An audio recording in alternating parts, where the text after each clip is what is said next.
everybody. Welcome back to Rant Line Radio. We're going to talk about the case for USC to beat number 5 Penn State at the Coliseum on Saturday. We got to start with the first one. It's obvious, but USC wins if they do not commit the critical errors. Yeah, like you said, it's very simple. USC would be 5-0 right now if they weren't so mistake-prone. It's drops on third down. It's turnovers. It's allowing big plays. One guy not doing their job on the field, and it costs the team. USC has had those mistakes pile up against pretty much every team that USC has faced, and the losses have all been, you can point directly to those moments.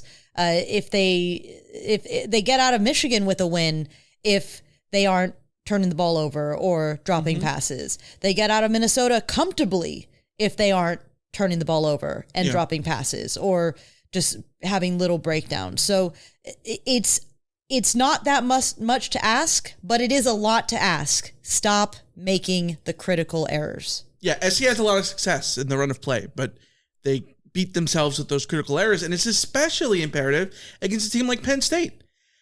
They do not make mistakes, and they capitalize off of you making mistakes. They've only turned the ball over 3 times all season. They were second nationally last year in turnover margin.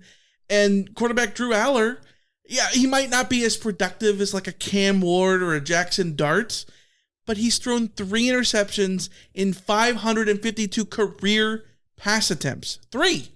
Miller Moss has thrown 3 in the last 2 weeks. SC can't let that go another week.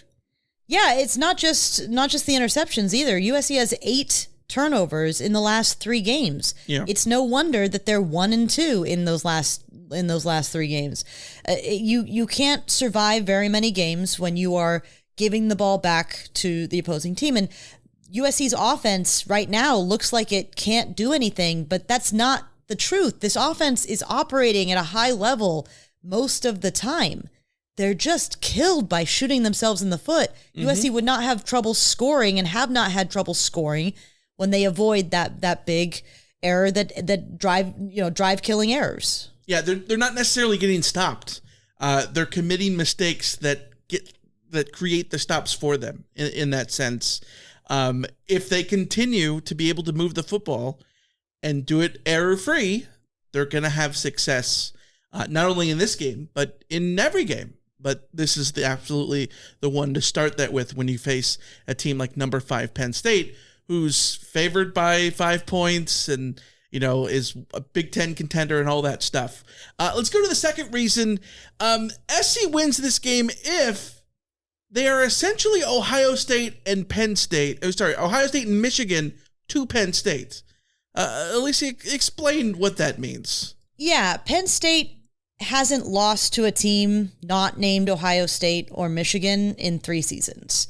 Penn State has a reputation for being the perennial 10-2 team, but they're the perennial 10-2 team because they always lose to Michigan and Ohio State, but never lose to anybody else.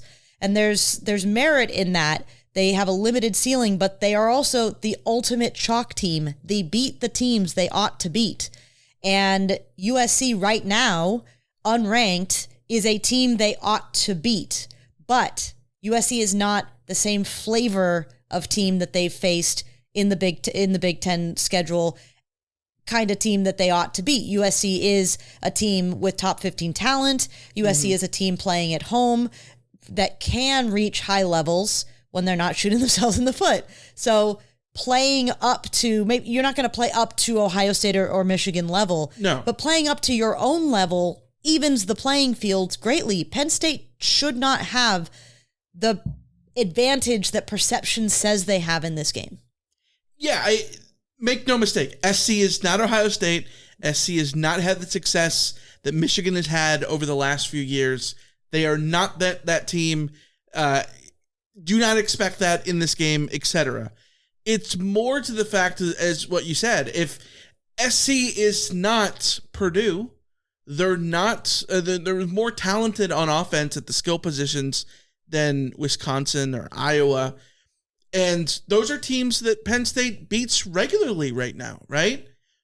But if they can challenge Penn State like an Ohio State and Michigan can do at the skill positions, which we know SC has talent at the skill positions with Miller Moss and Zachariah Branch and Jacoby Lane and Woody Marks and Quentin Joyner. All those guys are very talented.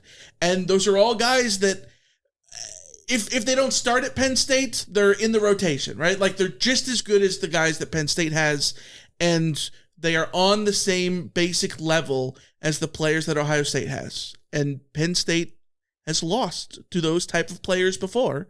So if SC comes out and has the same sort of talent level that puts Penn State on the back foot, then they have a chance in this game.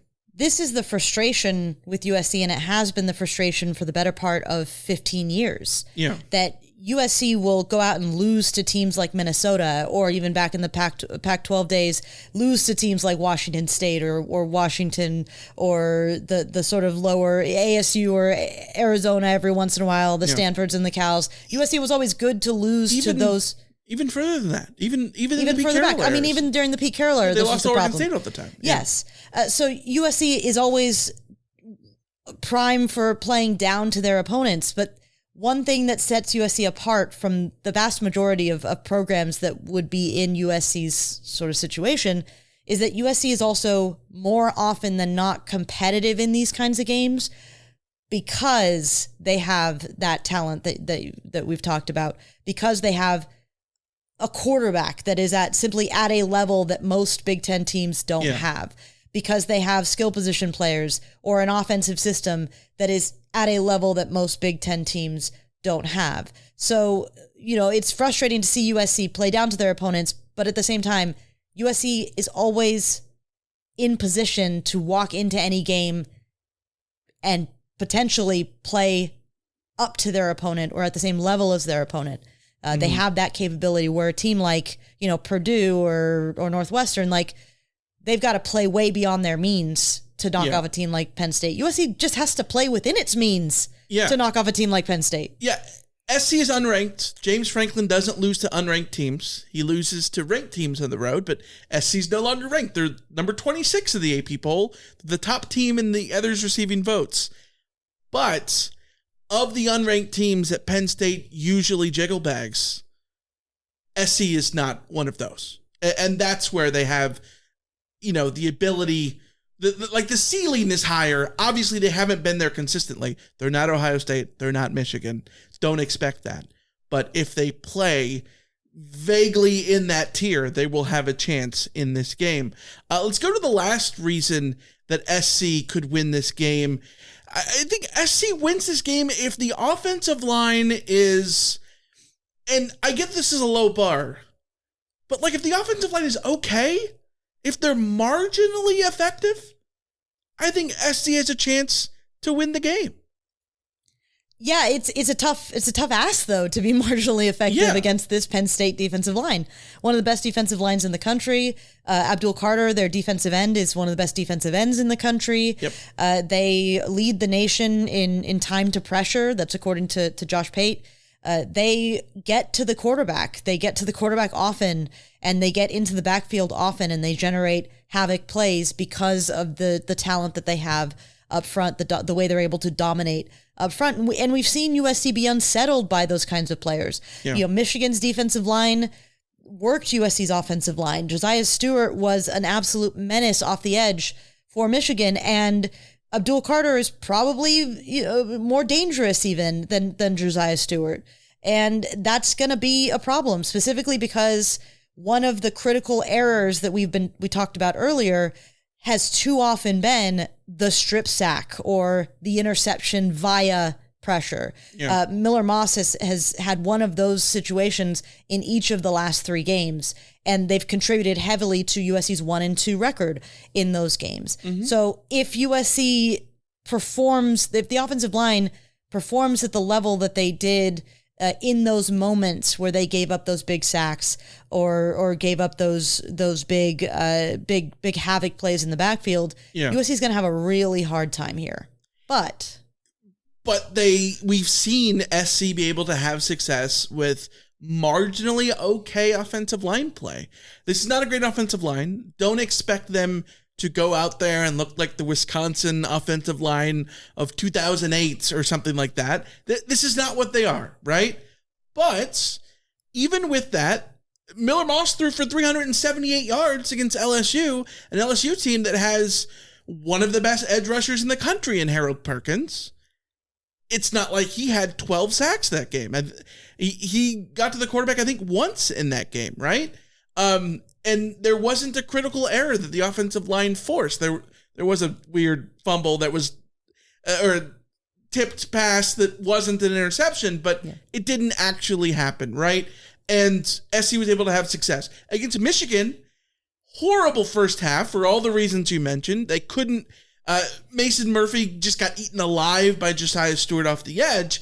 In the second half, they make personnel changes, and SC has a half in which they score 3 touchdowns. They move the ball for a crap ton of yards, 261 yards of total offense in the second half alone. And if you said that you were at a 500 yard per game average against Michigan, you're more likely going to win that game against a Michigan team, especially one that couldn't throw like the one that SC faced. Against Wisconsin, SC struggles with the offensive line in the first half in certain instances. It leads to some issues. In the second half, the offensive line is marginally okay. They're not great. They're fine enough for SC to move down the field. What do? They score 3 offensive touchdowns in the second half, and they blow the game wide open, coming back with 28 straight unanswered points, right? Against Minnesota, the drives that were successful all had at least marginally okay offensive line play, if not good offensive line play. The offensive line was good on the ground, but they made the key critical error. So I think it comes down to they need to be okay and marginally effective at least, while also going back to the first thing, not committing the critical error.